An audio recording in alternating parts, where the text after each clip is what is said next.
తెలంగాణ 2 రాష్ట్రాలలో కూడా మీకు ఎలాంటి న్యూస్ అయినా 24 అవర్స్ కాదు 1 సెకండ్ లో మీ అందరి ముందు ఉండాలి అంటే please like, share and subscribe. Surya న్యూస్కు స్వాగతం. తొగర్రాయి చెరువు 20 ఎకరాలకు పైగా కబ్జా.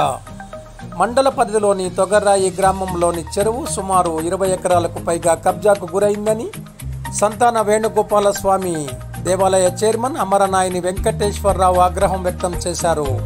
బుధవారం మండల పరిధిలోని తొగర్రాయి గ్రామంలో ఆయన నివాసంలో చెరువు సంఘ సభ్యులతో కలిసి ఏర్పాటు చేసిన విలేకరుల సమావేశంలో ఆయన మాట్లాడారు. కాకతీయుల కాలంలో గ్రామంలో 9 కుంటలు ఉన్నాయి.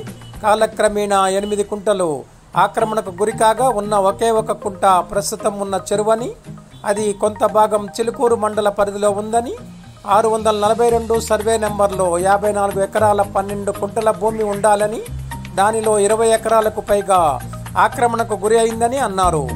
శిఖం భూములు మొత్తం కబ్జా చేస్తూ చెరువు మొత్తం కబ్జా చేస్తున్నారని అన్నారు. ఈ విధంగా ఆక్రమించుకుంటూ పోతే చివరి తరాలకు చెరువులు అంతరించిపోతాయని ఆయన అన్నారు. అధికారులు ఇప్పటికైనా స్పందించి చెరువులు కబ్జా కాకుండా చూడాలని ఆయన కోరారు. ఈ కార్యక్రమంలో ముదిరాజ్ సంఘ గ్రామ శాఖ అధ్యక్షులు కన్నెబోయిన కొండల్, ముదిరాజు గ్రామ శాఖ ముఖ్యులు కన్నెబోయిన వీరయ్య, కన్నెబోయిన సత్యనారాయణ, కన్నెబోయిన ఏడుకొండల్, కన్నెబోయిన సింగరయ్య, కన్నెబోయిన ఉపేందర్, కన్నెబోయిన సత్యం, కన్నెబోయిన గాంధీ, కన్నెబోయిన నాగి తదితరులు పాల్గొన్నారు. ముఖ్యంగా మరి ప్రింట్ మీడియా మిత్రులకి, ఎలక్ట్రానిక్ మీడియా మిత్రులకి నమస్కారాలు తెలియజేస్తూ, మా గ్రామం సూర్యాపేట జిల్లా పాదాడ మండలం తొగరాయి గ్రామస్తులు అందరూ ఈ మీడియా వాళ్ళకి విన్నవించుకునేది ఏందనగా, మా తొగరాయికి మా గ్రామం తరఫున చిలుకూరు రెవెన్యూలో చింతకుంట చెరువు అనేది ఒకటి 1000 సంవత్సరాల క్రితం కాకతీయుల కాలం నాడు ఏర్పాటు చేసుకోవడం జరిగింది. మరి అది మాకు ఆయకట్టం తొగరాయి గ్రామం కింద ఉంది.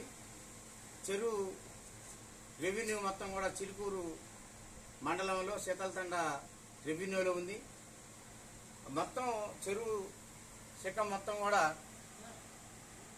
54 ఎకరాల 12 గుంటలు చెరువు నీరు, ఒక 7 ఎకరాలు మునక శిఖం ఉంది, ఒక 12 ఎకరాలు ఎల్టీఎఫ్ ఫుల్ ట్యాంక్ లెవెల్కి ఉంది. అంతా సుమారుగా 70 ఎకరాలు ఉంటే ఈరోజు ఈ అసాంఘిక శక్తులు ఆ పబ్లిక్ అందరూ కూడా మొత్తాన్ని చెరువు మొత్తాన్ని కూడా లూటీ చేసి ఒక 20 నుంచి 30 ఎకరాల దాకా మట్టి తీసుకొని మెరక తయారు చేసుకొని వాళ్ళు సాగుబడికి తీసుకొచ్చుకోవడానికి అంత తయారయ్యారు. ఈ విషయాన్ని మేము సదరు ఐపీ, ఏఈకి, డిఈకి అందరికీ, ఎండిఓకి అందరికీ విన్నవించుకున్నా కానీ ఎవరు దాని మీద అధికారులు ఏ ఒక్కరు కూడా యాక్షన్ తీసుకోలేదు.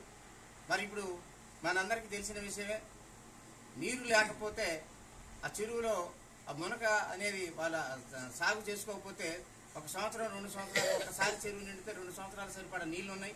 ఇప్పుడు ఆ నీటి వనరు లేకపోవటం వల్ల తాగునీటికి సమస్య ఏర్పడుతుంది, సాగునీటికి సమస్య ఏర్పడుతుంది, మరి పశువులకి పశుపక్షాలకి సమస్య ఏర్పడుతుంది. మరి ఇంత అప్డేట్ అయినా కానీ ఈ కాలంలో కూడా ఎన్నో ప్రభుత్వాలు వస్తున్నాయి. ఎంతమంది వస్తారు, చెరువుల్ని ఎంతమంది మిషన్ కాకతీయ అన్నారు, చెరువుల్ని శిఖం భూమిని విడుదల చేయాలన్నారు. ఎన్ని ప్రభుత్వాలు వచ్చి ఎంతమందికి విన్నవించుకున్నా కానీ ఆ చెరువు అట్లే తయారవుతుంది. మరి అందరికీ, ప్రజలందరికీ దాంట్లో మత్స్య కార్మిక సంఘాలు కూడా ఉన్నాయి. మా తొగరా నుంచి మత్స్య కార్మికులకి ఉపాధి కలగకుండా పోతుంది. చెరువులో నీళ్ళు లేనప్పుడు మత్స్య సంపద ఎక్కడి నుంచి వస్తుంది, ఎక్కడ ఉండదు కదా, వాళ్ళు ఉపాధి లేకుండా పోతారు. కాబట్టి ఈ విషయాన్ని మీ మీడియా మిత్రులందరికీ కూడా మా మత్స్య కార్మికుల తరఫున, మా తొగరాయి గ్రామస్తుల తరఫున, తొగరాయి రైతుల తరఫున మీ అందరికీ చెప్పడానికి ఈరోజు మీకు ఒక ముఖ్య ఉద్దేశాన్ని విన్నవించుకుంటున్నాం. కోదాడ మండలం సూర్యాపేట జిల్లా అయినటువంటి మత్స్య కార్మిక సంఘంలో మేము సభ్యులం. మా సభ్యులందరూ కలిసి కూడా ఆ చెరువులో సభ్యత్వాలున్నాయి మాకు తొగరాయి తరఫున గుజరాతులకి. అయితే గడపవరం, ఎర్రవరం, తొగర్రాయి 3 కలిపి ఒకటే సొసైటీ ఉంది. ఈ సొసైటీ తరఫున మా తొగర్రాయి తరఫున మేము 100 మంది సభ్యులు ఉన్నాం. ఆ చెరువు యొక్క విస్తీర్ణం 56 ఎకరాలని చెప్పి రికార్డులో ఉంది. ఈరోజు కనీసం 20 ఎకరాలు లేని పరిస్థితి ఉంది.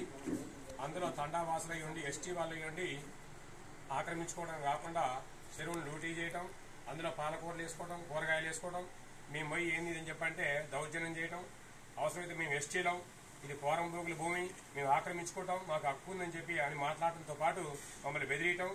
మొన్న ఈ మధ్య కూడా ట్రాక్టర్ తక్కువతో మట్టి తోలటం, చెరువు వనసంబటి వాళ్ళ పొలంలో మట్టి పోయటం, అద్దలు పోయటం అని చెప్పి ఆ మట్టిని చిన్నగా చల్లకి నెట్టడం, చెరువు ఆక్రమించుకోవడం జరుగుతుంది. మేము ఏ కనుక ఫోన్లు చేసినాం, వాళ్ళు కూడా వచ్చారు, పోలీసులు కూడా వచ్చారు. ఒకసారి ఆగిపోయింది, మళ్ళీ మొదలు పెట్టారు. మళ్ళీ మట్టి ఆ చెరువు చుట్టూ మట్టి దొరకడంతో పాటు కొంత దగ్గర మినిమం ఒక 5-6 ఎకరాల సుమారును ఆక్రమించారు. 56 ఎకరాలు 20 ఎకరాలు కాక అంతకుముందు ఆల్రెడీ 26 ఎకరాలు ఆక్రమించే ఉంది ఆల్రెడీ. దయచేసి మేము ప్రభుత్వానికి కానీ, కలెక్టర్కి కానీ, ఎంఆర్ఓకి కానీ, ఎండీఓకి కానీ విన్నవించుకునేది ఏంటంటే ఆ చెరువు విస్తీర్ణం ఎంతుందో, రికార్డులో ఎంతుందో చూసి ఆ చెరువు తీసి అంతవరకు దాన్ని పూర్తిగా చెరువుని తయారు చేసి మాకు ఉపాధి కల్పించాలి. మేము మత్స్యశాఖ వాళ్ళం, మేము పూర్తిగా దాని మీదనే ఆధారపడి బతుకుతున్నాం. మేము చెరువు మీదనే మాకు అవకాశం ఇచ్చి ఆ చెరువు మొత్తాన్ని కూడా రికవరీ చేయాలని చెప్పని విన్నవించుకుంటున్నాం.